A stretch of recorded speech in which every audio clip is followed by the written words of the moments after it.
Hey everyone, and welcome to the very first episode of our brand new video series here at Worthix, the CX News Wrap-Up. Every month, we're going to be bringing you the latest in all things customer experience. So here's what happened in April. We're right in the middle of a pandemic, so the pressure is really on companies to show their true colors and prove that they really care about their customers and their employees. So let's see how some companies did this month. It's no secret that the travel industry is really suffering right now. People are stuck in their homes, so of course no one is taking all those trips they planned at the beginning of the year. But Airbnb, despite reservations being down 50% or more, received a $1 billion investment from Silver Lake and Sixth Street partners. So how did they manage this?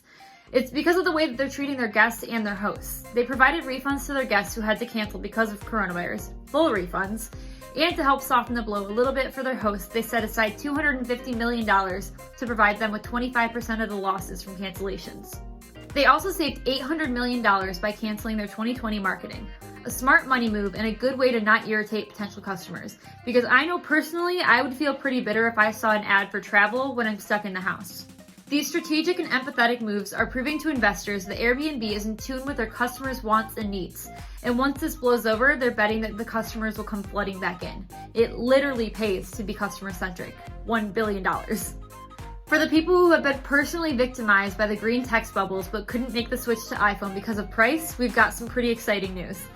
Apple just released the new iPhone SE for $399 in April.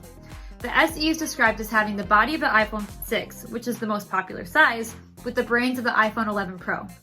This is a really great entry-level product to hopefully funnel more people into the more expensive items down the line. It's also a really timely move because a lot of people have a lot less disposable income right now. Many small businesses have had to suddenly adapt to e-commerce as brick-and-mortar locations were forced to close their doors. Google is attempting to help make this transition a little bit smoother by making listings on their shopping platform free. While this used to be a costly venture for businesses because of Google's massive visibility, this democratizes it a little bit. Although you can still pay for a promoted listing, which will push it to the top of the page.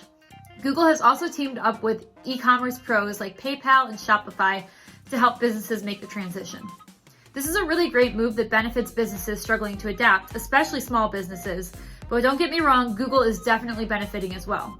Business for e-commerce giant Amazon is booming right now. This is a good way for Google to get some competitive edge on them.